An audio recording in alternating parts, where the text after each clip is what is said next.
Never skip this.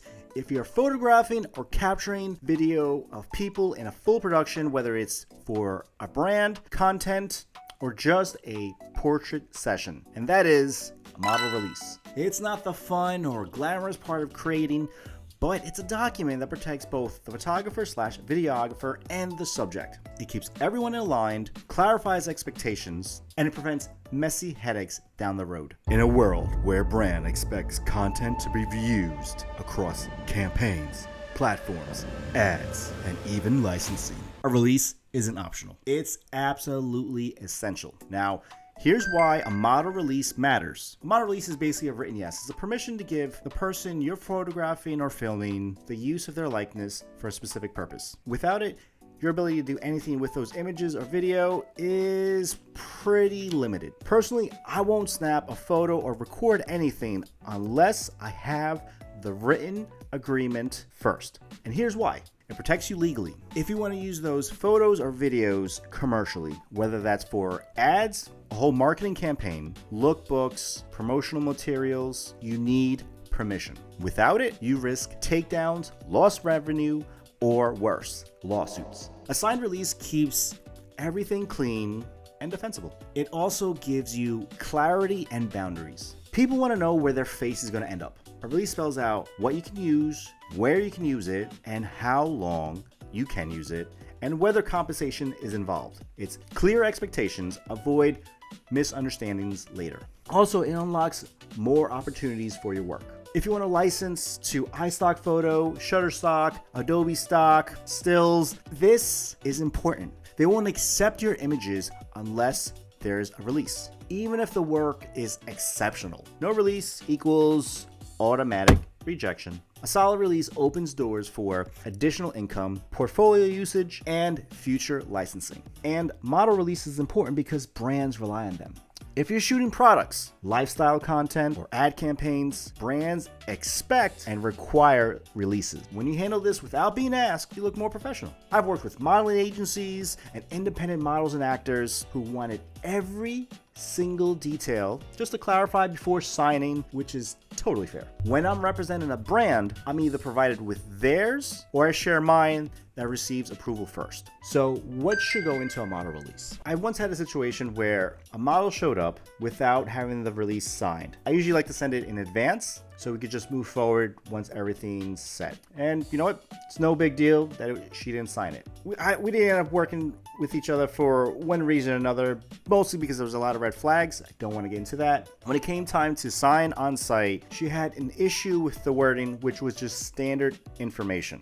Now, we didn't move forward, like I said, due to other reasons, but it pushed me to make sure that the releases moving forward are even clearer and even more direct. If the model release isn't crystal clear, it can be confusing and misleading. Now, you don't need a 20-page release form. A clean, basic release works well. Now, a clean and basic form should include the following. It should include the full legal name and contact info of the model/actor.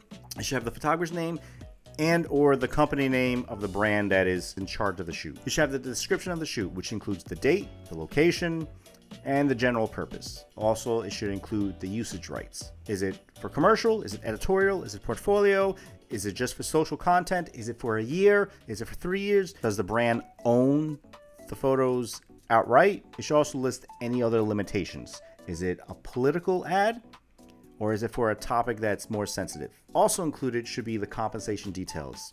Is there payment and how much? Or is it trade for photos? Another one is permission to edit or retouch. And you need to have signatures from the model and the photographer or the person who's in charge of the shoot. Also, if you're working with somebody who's under 18, you need to make sure that you have the signature of the parent or guardian. Now that's the baseline. Some agencies or companies have a lot more detail, but these are pretty much the essentials that keep everyone protected, more or less. And just a disclaimer, I'm not an attorney. So if you or your company wants to create a model release template, consult a lawyer to make sure everything is properly stated and looks good. When do you absolutely need one?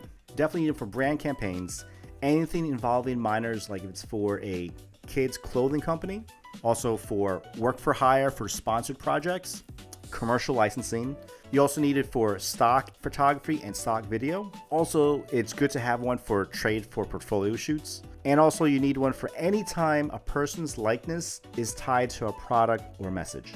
Pretty much if your work sells, promote, advertise, or generates revenue, get a release. Even if it's just for portfolio work. Always have models sign one. Plus, you never know when a brand might request older images. So here's some helpful resources. If you want a solid starting point, I'd check out the iStock Photo and Shutterstock model releases. They're both great and widely accepted model releases.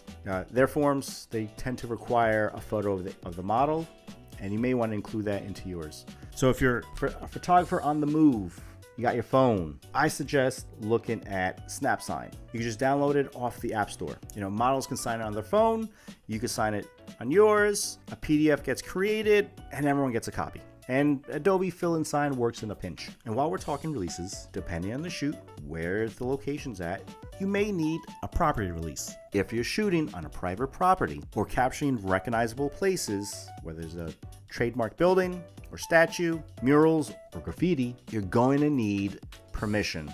So that's where the property release comes into play. And there have been lawsuits with brands losing to graffiti artists because their work was shown in a campaign and they received no compensation because they didn't receive a release. And that sucks for the brand. Here are my last words, final thoughts. Model release gives you freedom. Freedom to use your work, publish it, license it. It protects your business, respects the person in front of the camera, and it makes your creative workflow smoother. If you're building your portfolio, shooting for brands, or licensing images, make model releases a standard part of your process. It's one of the simplest ways to show your professionalism and it avoids any problems once the shoot is done.